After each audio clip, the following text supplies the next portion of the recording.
अस्सलाम वालेकुम, कैसे हैं आप लोग। Welcome back to my channel. This is Mohammad Jawad Nawaz. बहुत से लोग आप में से परेशान हैं कि उनकी गिग बार बार डी रैंक कर जाती है। तो डी रैंक करने की आज मैं आपके साथ कुछ वजूहात शेयर करूंगा।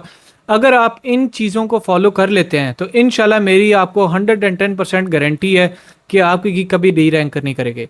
तो मैं सबसे पहले आपको सिचुएशन बयान कर देता हूँ और मुझे 100% कन्फर्म है अगर आप ये मेरी वीडियो देख रहे हैं तो आप इसी सिचुएशन से गुजर रहे होंगे। होता ये है कि आपकी गिग के अच्छे इंप्रेशन आ रहे होते हैं, 2 दिन अच्छे इंप्रेशन आते हैं और अचानक से आपके इंप्रेशन बिल्कुल डिप कर जाते हैं। और डिप करने के बाद आपकी गिग बिल्कुल नीचे नीचे उसके इंप्रेशन आने लग जाते हैं। लाइक फॉर एग्जांपल पहले आपको 100 इंप्रेशन आ रहे थे, अब आपकी गिग के इंप्रेशन बिल्कुल डिप होके 20, 30, 10 आने लग गए हैं। लेकिन उसके बाद अचानक से जौन सा है उससे भी कम आने लग जाएंगे। तो इस सिचुएशन से कैसा बचा जाए और ये होता क्यों है मैं आपको बताता। फाइवर के एल्गोरिदम का कुछ एक सीक्रेट मैं आपके साथ शेयर करना चाह रहा हूँ। सबसे बड़ी जो गलती आप लोग करते हैं वो ये करते हैं कि जब आप गिग क्रिएट करते हैं तो एसईओ के ऊपर ज़्यादा फोकस नहीं करते।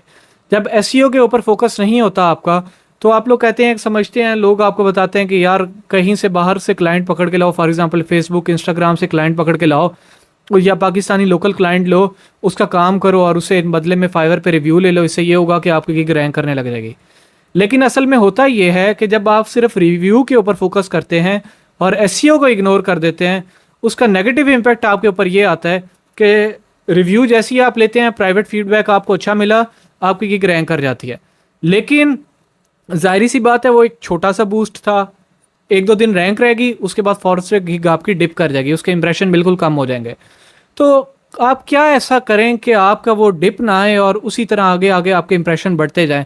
तो इसमें सबसे पहले जिस चीज़ पे आपने फोकस करना है वो ये है कि रिव्यू आपने चाहे कैसे भी है तब तक नहीं लेना जब तक आपकी गिग ऑर्गेनिकली रैंक ना करने लग जाए।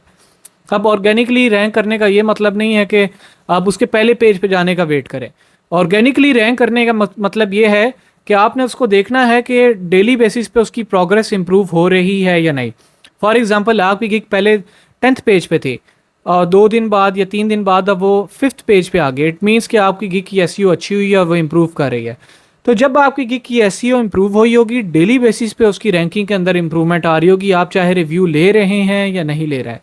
और जब आपने ये नोटिस कर लिया कि आपकी गिग की एसईओ मजबूत है, स्ट्रांग है, आपकी गिग डेली बेसिस पे इम्प्रूव भी कर रही है रैंकिंग के अंदर, अब ये बेस्ट टाइम होता है कि आप किसी अपने लोकल क्लाइंट को पकड़ें और उसको कहें कि मैं तुम्हें काम करके दूंगा, बदले में तुमने मुझे ऑर्डर फाइवर पर प्लेस करना है। और जब वो आपको फाइवर पर ऑर्डर देगा तो आपने उससे रिव्यू ले लेना। इससे फ़ायदा ये होगा कि आपकी गिग की अथॉरिटी पहले ही काफ़ी मजबूत हो चुकी थी एसईओ की वजह से, और जब साथ में आपको रिव्यू मिल जाएगा तो रिव्यू का वो सोने पे सुहागे वाली बात है कि आपकी गिग बहुत ज़्यादा बूस्ट कर जाएगी। और इसमें आपको फ़ायदा ये होगा कि वो जो आप पहले डिप देखते थे कि आपकी गिग ऊपर जाती थी फिर नीचे आ जाती थी, इंप्रेशन बिल्कुल गिर जाते थे, वो इसी वजह से होते थे कि आपको क्लाइंट्स मिलते थे, 1-2 रिव्यू मिलता था तो आपकी गिग रैंक करने लग जाती थी। लेकिन चूंकि आपकी एसईओ नहीं हुई थी गिग की, जिसकी वजह से आपकी गिग को सपोर्ट नहीं मिलती थी एल्गोरिदम की तरफ से, तो वो जैसे रिव्यू का थोड़ा सा ड्यूरेशन होता है वो ख़त्म होता है, उसके बाद आपकी गिग वापस डी रैंक कर जाती थी। तो अगर आप लोग चाहते हैं कि आपकी गिग परमानेंटली रैंक्ड रहे तो मेरी इस स्ट्रेटेजी को फॉलो करें, इंशाल्लाह आपको 100% सक्सेस मिलेगी। इसी तरह मुझे दीजिए इजाज़त, अपना ख्याल रखिए, टेक केयर, अल्लाह हाफ़िज़।